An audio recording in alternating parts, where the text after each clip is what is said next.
Sir कटवाए जाने दी है, ऐसा काम महान किया। सरहद पर अपने वीरों ने हरदम ही जयगान किया। आओ याद करें सब मिलके कारगिल की शौर्य गाथा। एक साथी और भी था। ऊंचे ऊंचे पर्वत पर वो हर मुश्किल से गुजरे थे। आगे आगे बढ़ने वाले कभी न पीछे हटते थे। ऐसे लड़े वो देश की खातिर, अपना सब कुर्बान किया। एक साथी और भी था, एक साथी और भी था।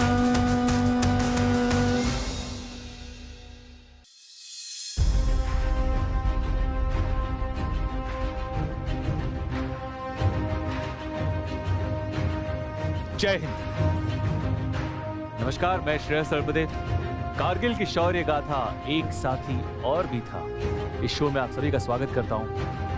आरसी प्रसाद जी की एक सुप्रसिद्ध कविता है हमारा देश, उसकी कुछ पंक्तियां आपको सुनाता हूं। हमारा देश भारत है नदी गोदावरी गंगा, लिखा भूगोल पर युग ने हमारा चित्र बहुरंगा। हमारे देश का पानी हमें वो शक्ति है देता, भरत सा एक बालक भी पकड़ वनराज को लेता।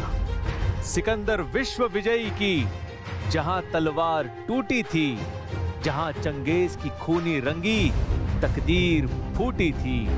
यही वह देश है जिसकी सदा हम जय मनाते हैं, समर्पण प्राण करते हैं, खुशी के गीत गाते हैं। प्रिय दर्शकों, मैं स्वागत करता हूं मेरे साथी मेजर अखिल प्रताप का। आइए मेजर साहब। Once again, thank you. Please take your seats.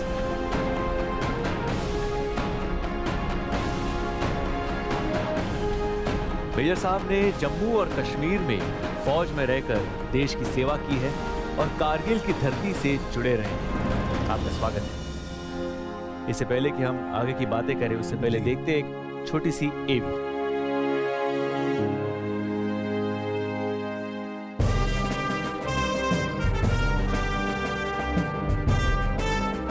वीर चक्र से सम्मानित भारत मां के सपूत कैप्टन हनीफुद्दीन, देश पर अपनी जान कुर्बान करने वाले अदम्य साहसी कैप्टन हनीफुद्दीन की असाधारण वीरता को देश सलाम करता है, जिसने अपनी बहादुरी से देश को विजय दिलाई।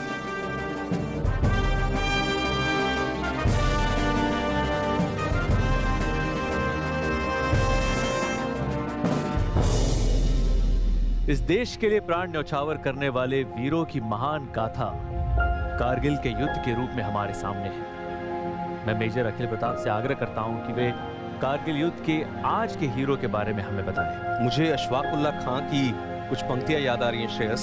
सरफरोशी की तमन्ना अब हमारे दिल में है, देखना है जोर कितना बाजुए कातिल में है। वक्त आने दे, दिखा देंगे तुझे ऐ आसमां, हम अभी से क्यों बताएं क्या हमारे दिल में है। क्या बात है, क्या बात है। अभी तक श्रेयस हम लोगों ने रहेंगे, लेकिन उसके पहले हम उनके रेजिमेंट का वो रेजिमेंटल सॉन्ग देखेंगे। आइए देखते। बिल्कुल। जहाँ जहाँ गए जहाँ में छाप वहीं छोड़ दी, मिसाल सारी वीरता की राज रिप ने तोड़ दी। राजा रामचंद्र की जय ध्वनि गुंजा रहे, शत्रु को चटा के धूल थर थरा कपा रहे। राजरिप के वृक्ष की ये पलटने ये ढाल है, पत्र पुष्प वीर हम सजाते विजय माल है। राजरिप के वीर हम। जी, अब आप हमें उनके रेजिमेंट के बारे में और उसकी खासियत के बारे में बताइए प्लीज। भारत की सबसे पुरानी राइफल्स रेजिमेंट राजपुताना राइफल्स तकरीबन 250 साल से इतिहास बनाती आ रही है। एक पद्म भूषण, एक परमवीर चक्र, एक अशोक चक्र, 6 विक्टोरिया क्रॉस, 10 महावीर चक्र, 25 शौर्य चक्र, 41 वीर चक्र से सुसज्जित इस रेजिमेंट का कोई सानी नहीं है। बाप रे, बाप रे। कमाल कमाल।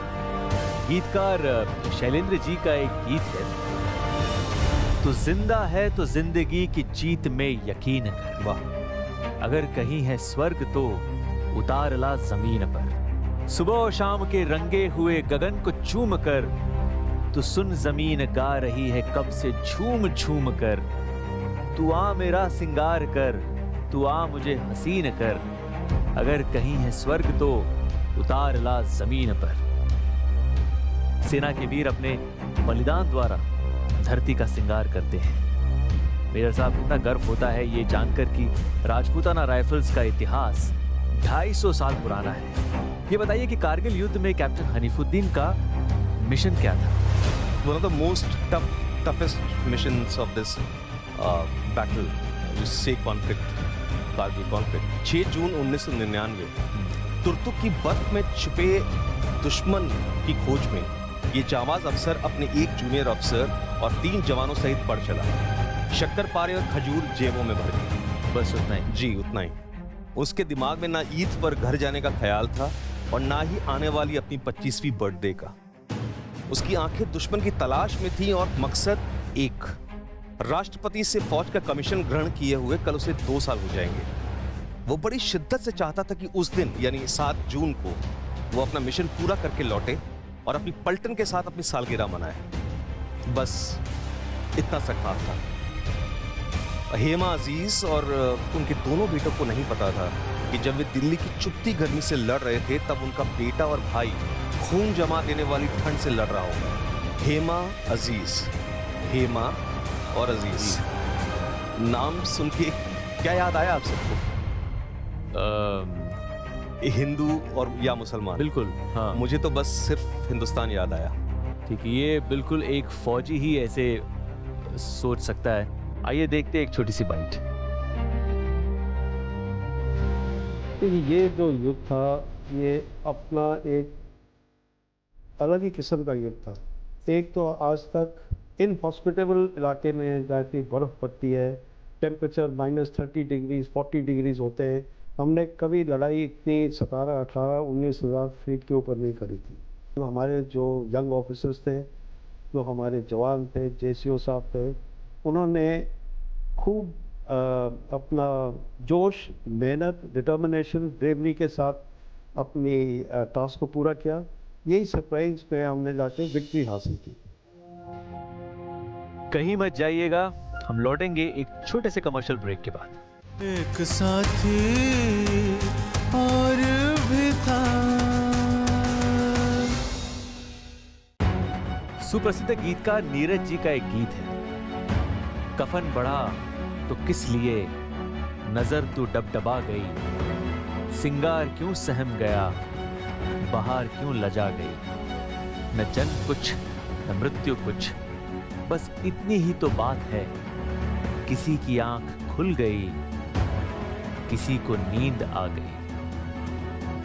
तो मैं कारगिल युद्ध के बारे में आपको और भी जानकारियां देता रहूंगा, लेकिन पहले आज के हमारे हीरो कैप्टन हनीफुद्दीन के बारे में मेजर अखिल प्रताप से कुछ और जानते हैं। मेजर साहब, आप हमें बताइए कि इस ऑपरेशन की क्या विशेषता थी जिसका नेतृत्व कैप्टन हनीफुद्दीन ने किया था? जी, 11 राजरैफ अपना सियाचिन का टेन्योर पूरा करके दिल्ली मूव करने के लिए बस्ते बांध चुकी थी जब आधे रास्ते में उन्हें वापस मुड़ने का हुक्म मिला तुर्तुक की तरफ, दुश्मन की हरकत की मालूमात हासिल करने, क्योंकि उनका जलवायु अनुकूलन हो चुका था, मतलब एक्लिमेटाइजेशन। जी, एब्सोल्युटली। और सो वे सबसे उपयुक्त थे इस खोजी मिशन को पूरा करने के लिए। वहां इतनी आसानी से दूसरी या कोई नई पलटन पहुंच नहीं पाती, इसलिए उनको रवाना कर दिया गया और मिलिट्री टैक्टिक के हिसाब से बिल्कुल दुरुस्त फैसला था। बारूदी थल सुरंग, 14.6 mm anti aircraft guns, mountain RCL guns और राइफल्स और 120 mm मोटर्स लिए दुश्मन संगड़ और किलेबंदी कर रहा था। समुद्र तल से तकरीबन 18,000 फीट ऊपर, मतलब सेना के महामहिम यानी द प्रेसिडेंट ऑफ इंडिया जहां निवास करते हैं वहां से 25 गुना ज्यादा। वाह। सर, कहते हैं कि कारगिल में सेना के 2 दुश्मन होते हैं, एक तो शत्रु और दूसरा मौसम। बिल्कुल। तो सर, कैप्टन हनीफ को किस ऑपरेशन पर भेजा गया था और उस ऑपरेशन का अंजाम क्या हुआ? वो हिंदुस्तानी बच्चा अपने अब्बा हुजूर को 7 साल की कच्ची उम्र में खोकर कच्ची बर्फ पर खुद को खोने से बेखुद था। अपने लक्ष्य से सिर्फ 200 मीटर की दूरी पे थे हमारे कप्तान साहब जब उन पर भारी गोलीबारी हुई।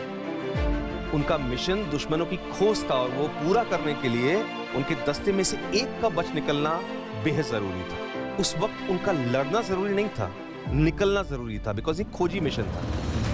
लेकिन हालात के मद्देनजर अपनी जान से बेपरवाह उस वीर ने अपने जवानों को वहां से निकलने का हुक्म दिया और खुद डट गया। राजा रामचंद्र की जय की ललकार के साथ हनीफुद्दीन टूट पड़ा।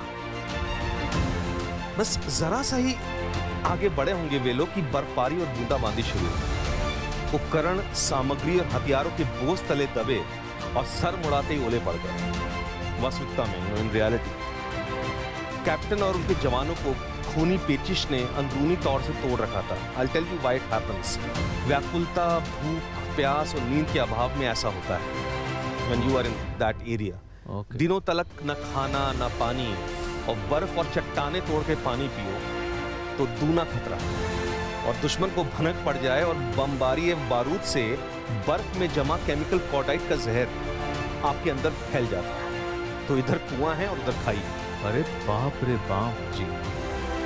तो सुबह 4:30 बजे के लगभग थमते थमाते वे अपने लक्ष्य के करीब पहुंचे और संगड़ और बंकर दिख रहे थे, लेकिन खामोशी बिखरी पड़ी थी। शत्रु गहरा पेट लिए, यानी he was absolutely quiet, चाक चौबंद बैठा हुआ था।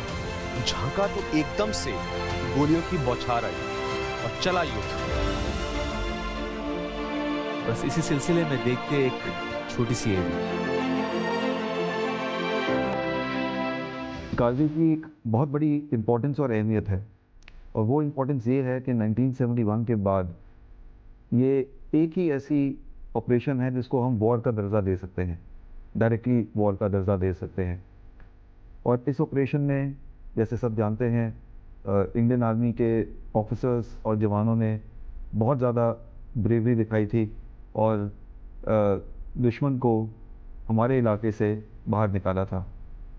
एक और बहुत ज़्यादा अहमियत वाला इसमें पॉइंट था कि इस वॉर से दोबारा ये प्रूव हुआ कि इंडियन आर्मी का जो ऑफिसर काडर है वो एकदम फोर्थ फ्रंट पे रहता है और अपने जवानों को लीड करता है, और पहली गोली हमेशा अफसर लेते हैं अपने जवानों के लिए। जवान और अफसर एक दूसरे के लिए जीते हैं, एक दूसरे के लिए मरते हैं, और ये एक लीडरशिप का, कमांड का, उन सब की ब्रेवरी का पूरी दुनिया में एक उत्तम उदाहरण है।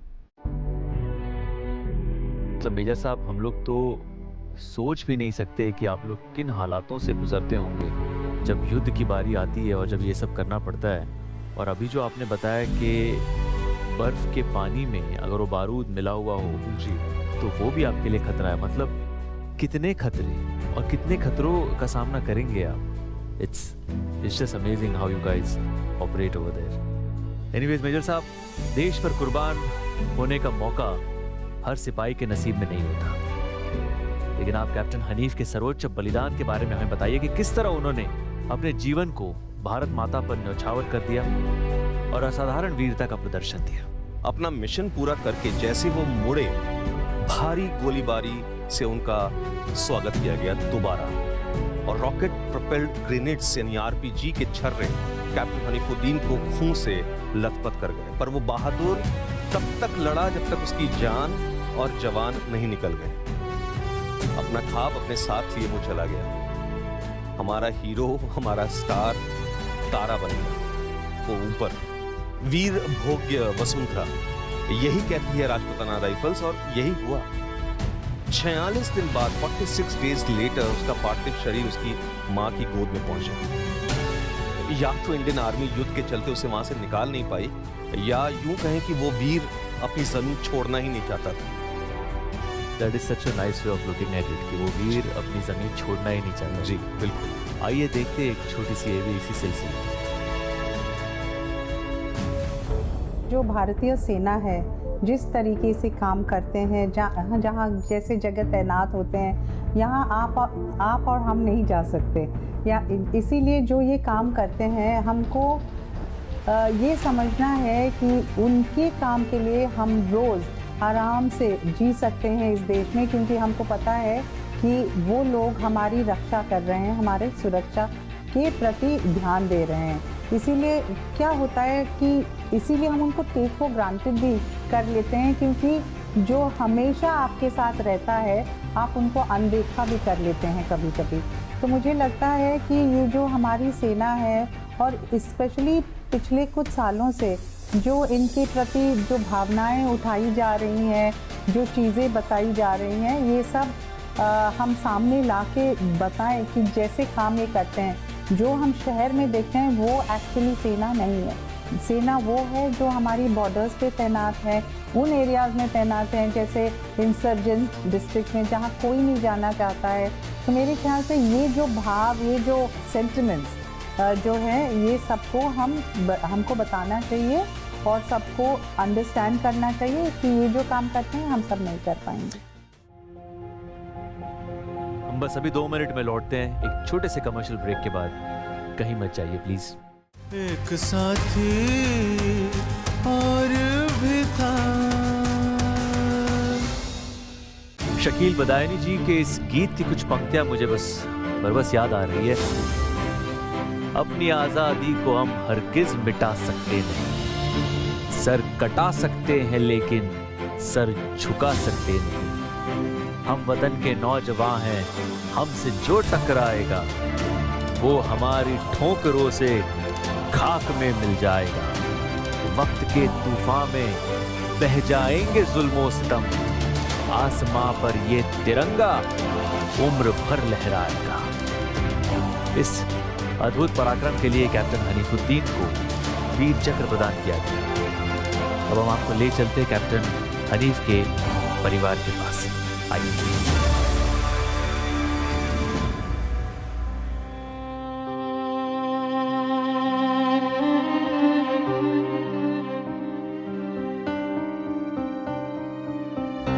कारगिल के दौरान जब कई बड़े अफसर भी थे जिन्होंने आगे बढ़ के शहादत दी, तो मुझे याद पड़ता है एक ऐसे ही अफसर ने कहा प्रोफेशनल हैजर्ड। तो मुझे लगता है वो अप्रोच सही है। जज्बात हम सबके दिल में है, लेकिन जो जाता है फौज में वो ये सोच के नहीं जाता कि मुझे वहाँ शहीद होना है, वो देश के लिए लड़ने जाता है। लेकिन अगर उस दौरान वो शहीद हो जाता है तो परंपरा भी ये कहती है कि वो उसके लिए एक प्राइड की बात है, और उसका विचार इस प्रकार का होना चाहिए कि ये एक, जैसे मैं एक रोज़मर्रा का कार्य अपने घर में कर रहा हूँ, इसी प्रकार से मैं अपने देश के लिए सेवा कर रहा हूँ। तो उसमें अगर वो शहीद होता है तो उसको, जैसे एक फौजी ने कहा कि प्रोफेशनल हैजर्ड, तो उस तरह से लोग उसको लेके चलते हैं।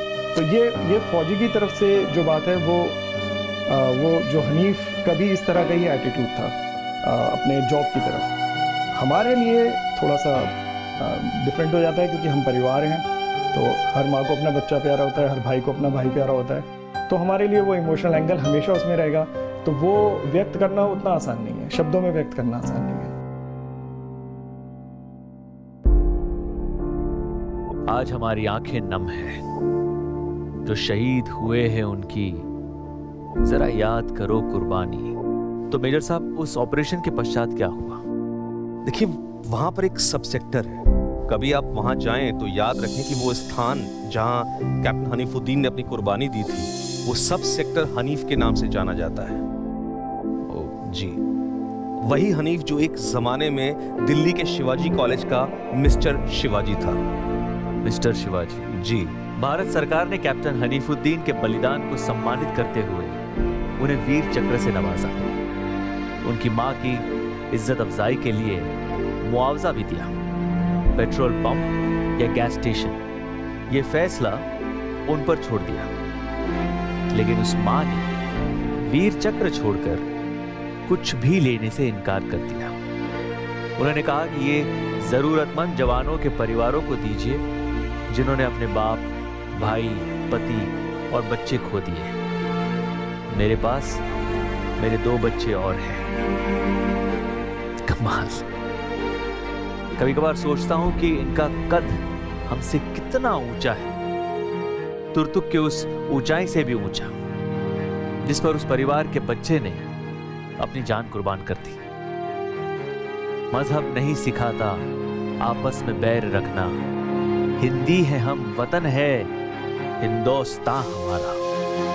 क्या हम उनके जज्बे को समझ भी सकते हैं? महसूस करना तो बहुत दूर की बात है साहब। अगर कर सकते हैं तो याद रहे, कैप्टन हनीफुद्दीन थे, इसीलिए हम हैं। अगर कर सकते हैं तो याद रहे, एक साथी और भी था।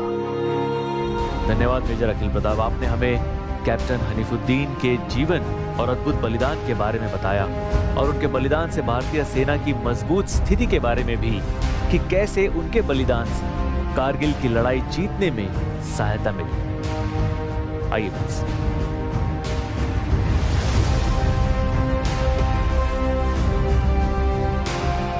अब मैं दर्शकों को बता दूं कि अगले एपिसोड में हम आपके लिए लेकर आएंगे भारत मां के एक और वीर सपूत की कहानी, जिन्होंने कारगिल युद्ध में अपने पराक्रम से देश को विजयी बनाया। जय हिंद।